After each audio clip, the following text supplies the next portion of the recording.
This is the Thoughtful Travel Podcast. I'm your host, Amanda Kendall of the notaballerina.com travel blog.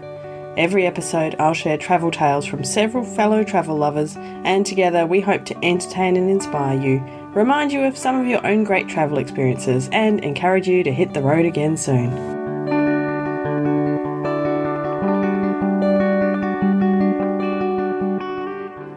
Hello and welcome to episode 294 of the Thoughtful Travel Podcast. It's a deep dive into thoughtful travel with author Raynor Winn. Before we start, I'd like to pay my respects to the Whadjuk people of the Noongar Nation, where I'm recording this podcast today. Now, Raynor Winn is the author of 3 best-selling memoirs. It all began with The Salt Path, and The Salt Path was a book that we chose fairly early on in the life of the Thoughtful Travellers Book Club. And since then, I think it's safe to say that all of the members of this book club are unanimously really hardcore fans of Raynor Winn. So I was exceedingly thrilled to be able to chat with her. Now, before I get to the interview, a quick alert that there might be some spoilers about her new memoir, Landlines. So it's nothing big, no massive spoilers, but if you happen to be as fanatical as I am about knowing nothing about a book before you read it, well, maybe look away, come back and listen to this episode after you've read Landlines. We are actually going to be reading Landlines for our book club on the 23rd of July 2023. So if you're listening to this in a timely fashion, do come and join us. I'll explain more about the details at the end. But if you listen to that later than that, there's probably an episode in your feed somewhere, which is the audio version of that book club.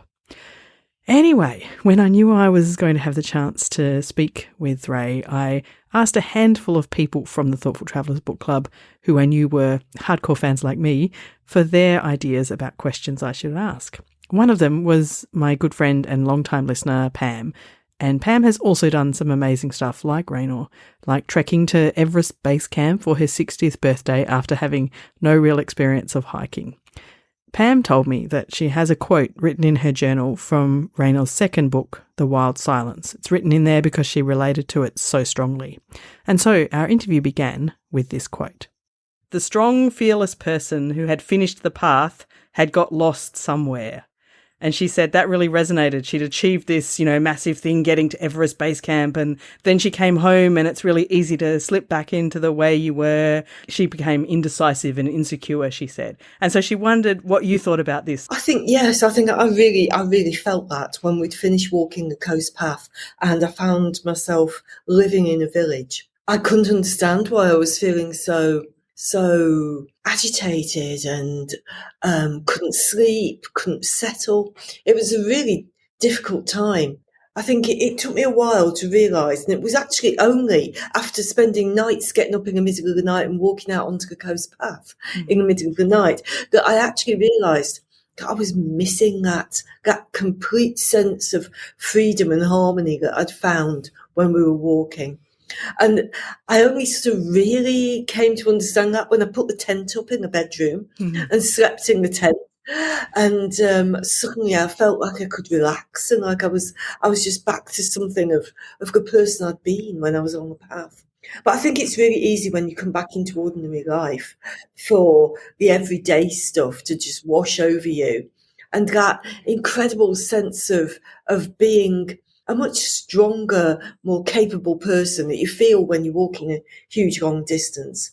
That can just sort of melt away under the everydayness of paying your taxes and getting the food shopping and all that nonsense that we fill our lives with.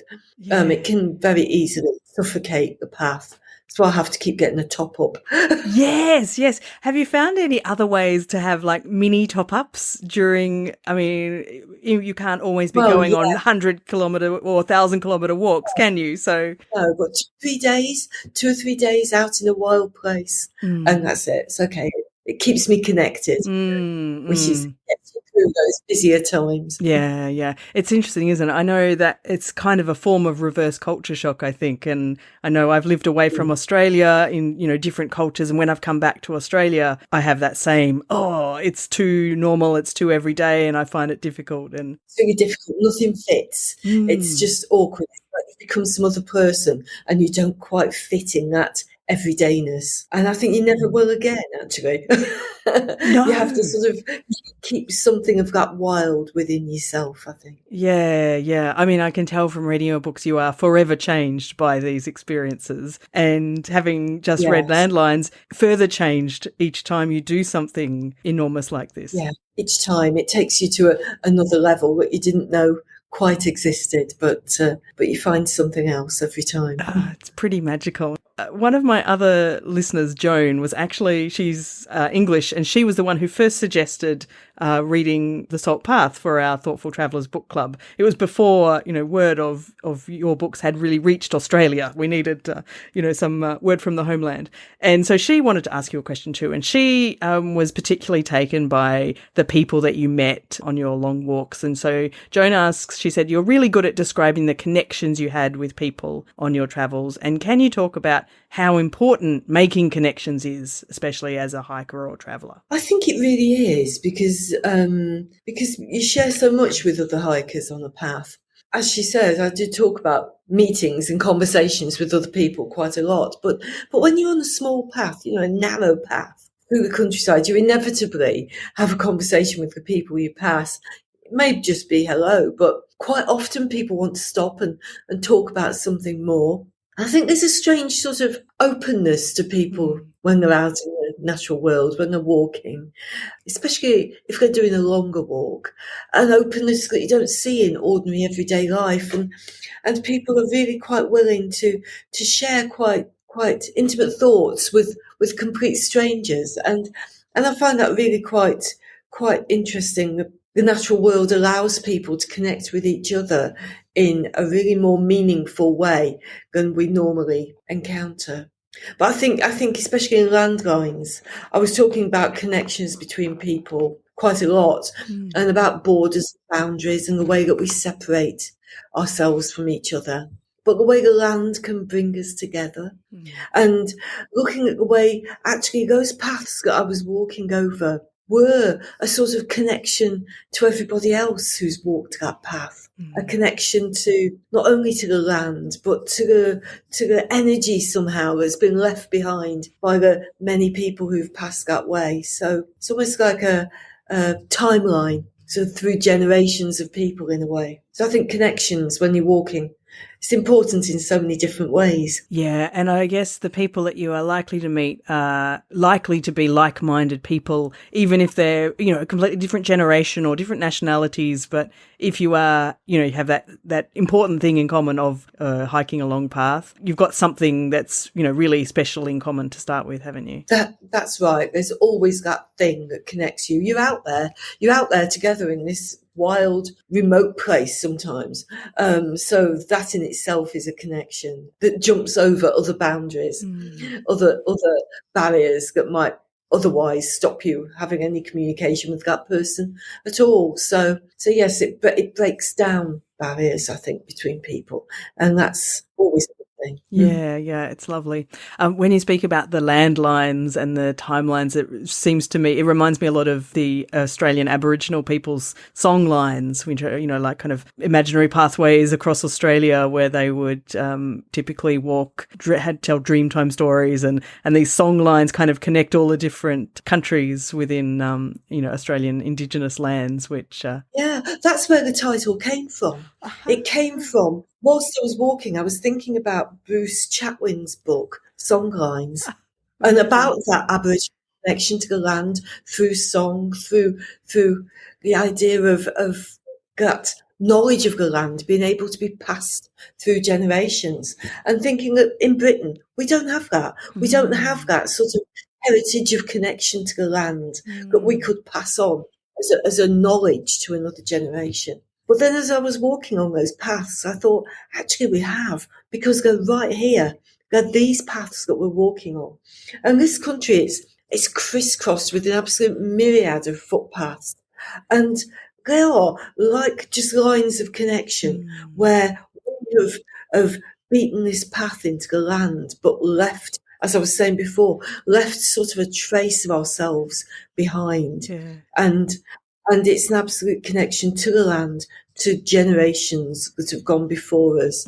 And not quite songlines, but that's where the title came from. Right, I From didn't that realise. Yeah, it makes sense to me. It sort of feels the same. Yeah, that's really cool. And so when I think of Britain, because to me, you know, you have this long continuous history, which we know much more about compared to, you know, Australian history, or certainly, you know, obviously since colonisation, it's a whole different matter. But in Britain, I can just imagine along some of these paths, you know, you could just see back generations and generations and generations of people tramping along these lines, along these same paths, you know, in the same footprints. Because some of those paths, especially the ones that we covered for Landlines, some of them are paths, because it's like these cobbled roads through the Highlands where soldiers walked from the south to suppress uprisings in Scotland of the Jacobites. There are coffin roads where they were just used for carrying the coffins out of a valley over to the church on the other side. And amazing historic routes. Even the South West Coast Path used to be the path that was used by the Coast Guard looking out for smugglers. So they have a great history, you know, really connect us to the way we lived before. Yeah, so that's why the whole landlines, songlines thing came together, really. Yeah, absolutely. Oh no, it makes absolute sense. Yeah, it gave me a real sense for Landlines in particular, gave me this real sense, you know, of the vastness of Britain. Because, you know, coming from Australia, we always see the maps where, you know, Europe is placed into the continent of Australia, and there's all this space left over. We have this enormous space. And so we feel like European countries are small. But of course, they're still not small, and they have these, you know, vast lines of history crisscrossing them, as you say. So, comparatively very small, but when you walk 1,000 miles in any country, it feels like a long way. Absolutely. Having walked, I think ours was 124 kilometres. It's that's you know, small fry compared to some of the routes you've taken, and yeah, I appreciate that walking them feels a whole lot longer. I'm not going to walk across Australia anytime ever. I have a question from a listener, Justin, who's actually also the co-host of our book club, and he wanted to talk about issues of homelessness and mental health. So especially in the Salt Path, but I also saw a little bit of mention in it in Landlines as well. You talked about the homelessness problem in the UK, and I really love that your first publication was in the big issue. It's one of only 2 magazines I subscribe to, so it's a special read, I think. Anyway, that's my preamble, but Justin's question is this. He said, I was thinking about the stigmas of homelessness in comparison to the stigmas around mental health, and what are your thoughts? Do you think society is handling mental health better? Is homelessness still an area that needs like much greater work on awareness? Yes, is the brief answer. Yes. Yeah, it's a really difficult thing. I think mental health issues we now seem to be coming to understand and to deal with, and to make space within our society for all range of mental health issues. And the help is out there. There is help to be had, to be accessed readily. Okay, I know in parts of Britain there's quite a wait for mental health help, but it is there. Homelessness, far less so.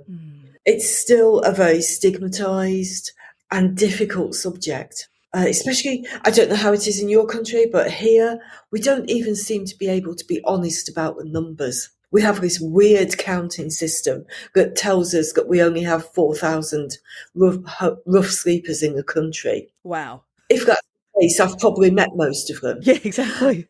Yeah, that must be a tiny proportion. Exactly. I know that it's not accurate. And the way that we count them, we only count people who are rough sleeping on a certain night of the year, and we only count people that can be seen. And if they're asleep, you can't wake them up to ask them if they're rough sleeping. It's a very convoluted way of counting numbers. But behind that strange number, there are hundreds of thousands of people without a home. People who are maybe less visible than people in a shop doorway, but people who are sofa surfing or living in their car, or people who are, you know, just going in and out of temporary accommodation, the hostels. We don't see them, and their numbers are just disregarded. So in this country, it's a massive issue, far bigger than we will acknowledge it to be. Mm. And I've asked myself, why so much stigma? Why do we regard homeless people with so much suspicion and actual fear, I think? Yeah. We encountered it ourselves when we were walking on the coast path. Initially, I hadn't come across homelessness much, so it wasn't a thing that I thought about. So when people asked us, how come you've got so much time to be walking so far? We were quite honest in our answers and just said, well, we've lost our home, got nowhere else to go. And it was shocking to us to find that people actually physically withdrew, Wow. gathered their children in. And still to this day, I don't understand why they drew the dogs in on the retractable leads. What that was about, I really don't know. Wow. But I think it's just an illustration of how much fear there is of the homeless person and how there's really still that sense of people come to homelessness mainly through substance abuse. And so I think there's a real fear of that, even though those people that do find themselves homeless for those reasons are a small percentage of the number. It's the view that people have and the preconceptions that they carry are the biggest hurdle I think we have to break through with homelessness. Yes, and I guess that's one of the big reasons why there is less help available, because fewer people perhaps are willing to even contemplate or grapple with all the issues. Yes, if we won't acknowledge the numbers, then obviously the help that's necessary isn't going to be there because the capacity isn't going to be there.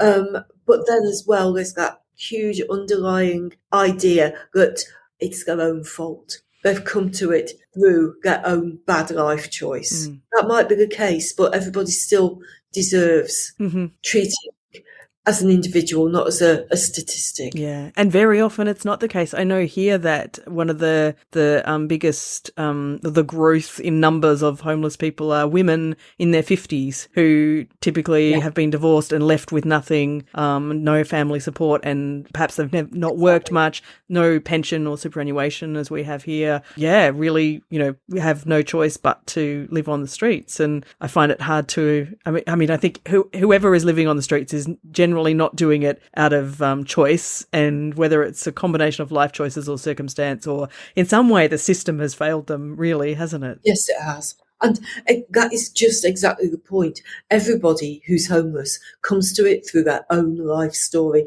their own individual story. They're not something that we can lump together as a statistic. Yeah, I don't know how to solve it either, but it's a lovely, probably unintended outcome of your books that you've been able to talk about this topic more, I suppose. And well, it wasn't something I thought about at all. But since I think it's given me a platform to talk about it, and the more people who talk about it, the more of an issue it is, the closer we get to resolving it. Yeah, absolutely. I did read it in Landlines, and the same thing happened here, that at the beginning of COVID, suddenly we could solve the homelessness problem and we could house them all, for all those homeless people, for a while, because we were more scared of COVID than we were of homelessness. So we made it possible. But then suddenly COVID ended and it was everybody back out again. Yeah. And in some places, the numbers had tripled during COVID, mainly because of relationship breakdowns, loss of work because jobs opportunities had disappeared during COVID. So many businesses collapsed. Yeah, so it's a difficult time, and we've come out the other side of it with far greater numbers than we went into it with. I suspect it's the same here. I know we have a rental housing crisis and rising cost of living, and I assume that those things probably contribute to increased homelessness as well. So from that topic, I'm going to move into something completely different, but what my book club members and listeners and me and many friends have been absolutely enthralled by is your writing. So the way you write is just so captivating, and I don't know, just has this lilting style to it. I've listened to your audiobooks as well, and so when I read your work, I can hear it in your you have this lovely accent and just this beautiful tone, both literal tone of voice and your writing. So we've discussed this a lot, and I've been chatting with this question really comes from my friend Catherine, who is a journalist and writer, and we're both very curious about you as a writer. So our first question there is, we kind of wanted to know when you really became a writer. So before the Salt Path, so as you describe in The Wild Silence, you sat down to write this story for Moth rather than to write a book. But was that your first main experience of writing, or had you dabbled with writing throughout your life, or how did you become a writer? I think when I was a small child, well, preteen, I really thought I was going to grow up to be a writer. I had this dream that I would have a penguin on the spine of my book, and I was going to have all these books with penguins on. But it never happened. I became a teenager. Life took me in a different direction. I never wrote a thing. And then I just sat down to write The Salt Path. Wow. As I said in The Wild Silence, it was really, I was writing it for Moth because he was losing his memory, and I just wanted to capture the strength we'd found on that path and hold it for him somehow. And I started to write. He'd penciled notes into the margins of the guidebook, Paddy Dillon's little plastic guidebook. And I started to write those notes up because they were in pencil and they were fading away. And I thought that's all I was doing at that point. But then when I read back through it, it didn't hold the path. So I started to write it as a narrative to tell Moth the story in the hope that when he read it, he would feel like he was right there on the path right next to me. And as I started to write this story, the very first bit that I wrote was, I was under the stairs when we decided to walk. That first sentence. And when I wrote that, and I just wrote it while the kettle was boiling, and I thought, ooh, this is a start. Let's write it like a narrative. And so I did. Wow. But then I'd written it and I left it for about a month and I went back to it. And when you leave a piece of writing, go back, it sort of sounds different when you go back to it. You can see it in a different way. And so then I cut out ruthlessly every bit that when I read it, it didn't tell me exactly how I felt, or what the rain felt like, or what the path smelled like. And then I rewrote it until I could feel the texture of that walk, because that's what I was trying to do. I was trying to give Moth the walk experience. And so everywhere where I felt it didn't, I rewrote it until it did. And once I started writing, I realised I absolutely loved it. It was a process I loved. And even now, when I know I've got to write something, I sort of fight against it. And I put it off and I dilly down. I don't want to do it. But then the moment I start actually writing, then it's like I sort of submerge into it, and it sort of becomes like a meditation. And I find the space I'm writing about and somehow inhabit it. And then once I start writing, I don't want to stop. It's a bit like walking. Yes, wow. So you literally had really not written since you were a girl until you wrote The Salt Path. Yeah. Amazing. Weird, what a waste of life, eh? Yes, imagine how many amazing books we could have from you already if you'd started earlier. But perhaps they wouldn't be the same. You needed all of that to happen. Yeah, maybe I needed that spark. Yeah. But it's so interesting how you explain that you wrote and rewrote it so that it would really feel like being there, and perhaps having that very specific audience of Moth and really wanting him to really be able to remember it, all the senses as it was, is what kind of trained you into being such a beautiful writer. It's amazing. Maybe. It's it's a special journey. So now you explained that for The Salt Path you wrote that from memory and from those just the notes in your Paddy Dillon guidebook. But I'm curious, for your subsequent books, do you now take copious notes along the way? Do you keep a journal, or do you do anything different now that you are a real author? A real author. Yes. I wouldn't call myself a real author. Well, I call you a real author. I bought a notebook for when we, not at the beginning of Landlines, not at the very beginning when we were in the very north of Scotland, but as we walked through Scotland, we found that we were having these incredible conversations with people that you wouldn't normally have.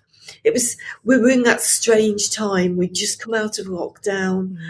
We were just starting to feel the effects of what Brexit really meant. We were considering the question of Scottish independence. And it was on everybody's mind. So as well as normally you'd meet somebody and have a conversation about weather or what you'd had for your lunch, it was immediately into a conversation about politics or borders and boundaries. And it seemed like such an unusual time. And it was as if we were all considering how we live alongside each other and how we connect the land and how the land can connect us but separate us. It had become like a national conversation. So then I bought a notepad because I thought these conversations are not normal.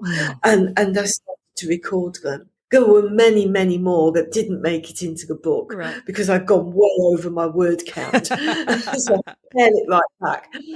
But it was definitely a walk of through an unusual time. And I think in a way, it felt like a moment in time that we were capturing, not just the walk, but that strange moment in the country. Yeah, I think you capture that very well. It's a very pivotal moment of history and you've happened to walk right through it. But so you're telling me that you didn't plan to take notes. You didn't start off with a notebook.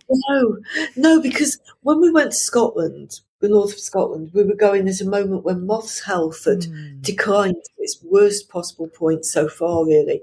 And so we were just going to Scotland in hope that maybe just to try and walk a bit of a distance again would make a difference. And so it was very much just for us that we went that walk. But then the further we went, the more the walk itself grew. And we reached the end of the Cape Wrath Trail, at the end of the most remote, isolated bit of Britain. And we didn't want to stop. And Moth saw that it joined on to the West Highland Way. I said, just another 100 miles, maybe my health might improve a bit more, just another week. And so we kept going. And then before we knew it, we were on the Pennine Way and Offa's Dyke. And we ended up walking all the way back to Cornwall. So it was quite a unexpected distance. Yes, absolutely. And the further we went, the more I realised actually I would be writing about it because it was such a strange and extraordinary thing to be doing. So then I had to buy a notebook. Good. I'm glad you did. When you write, do you write out of those copious notes or do you mostly, write from looking at trail notes or what's your process now? It's sort of a combination, really. There are parts of it where I try not to look at the notes because I still have the feeling of it. And I'm trying to give the feeling of something more than a description. Other parts where I know it was something specific that I wanted to relate, then I've gone back to the notes and looked at the notes again. But then I always end up pushing them to side and just saying, okay, I know what I want to describe is how this felt. Not, and there was a mountain on the right and a tree on the left.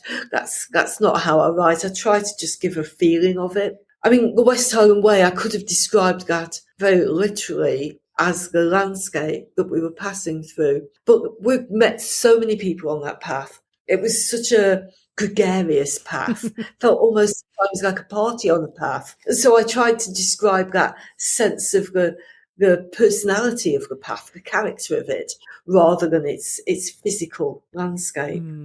I did write notes. For the first time, I kept some notes. And I know I'm not a very good note keeper. When I look back through them, it's very much I spoke to this man, he said this, we ate chips. And there are industrial quantities of chips in that book. Yes, I think a good plate of hot chips after a long walk is something very, very special and important. So that and a good cup of tea. So yeah, hot salty chips and a cup of tea, can't go wrong. Yeah, I totally agree. 100%. Well, I think you don't need to be a better note taker because the results are fabulous. So, and maybe that's part of it, that it's really forces you to really just kind of visualize and send yourself back into those moments and describe the feelings, and the results are these brilliant books. So maybe just keep doing it that way. I'll try.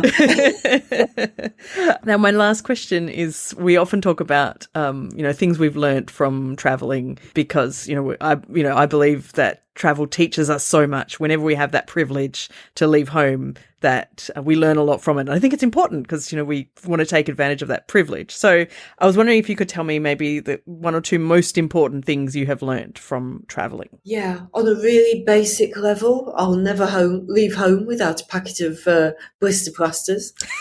But if you read Landlines, you'll know why. Yes. On a really sort of more important note, I think walking has really taught us how to live right now, in the moment, and not stress about things that have gone before that we can't change, or worry too much about the future and what it might hold, because when we get there, it's always different to what we think it will be. But to actually live right now, just for this moment, just for this headland, just for this incoming tide, just for this sound of the gulls on the wind. It's really taught me to appreciate just the next step and the next step. And I think for me, that has been the biggest thing I've taken from it, because it's changed the way I feel about life. It sets you free in a way. If you can live now, just appreciate this moment. It sets you free of everything that came before or comes after. And suddenly life doesn't seem so complicated. It doesn't seem so difficult. And that's something I try to carry with me always. And when I do feel that rising sense of what's going to happen, there's too much, it's too much. I just take a moment, and in my head, I put myself back on a headland and I listen out for the gulls, and it all just settles back into place. Such a beautiful spot to end that conversation on.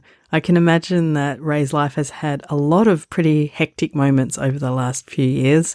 I don't think she expected to become a best-selling author, but I'm very glad she did.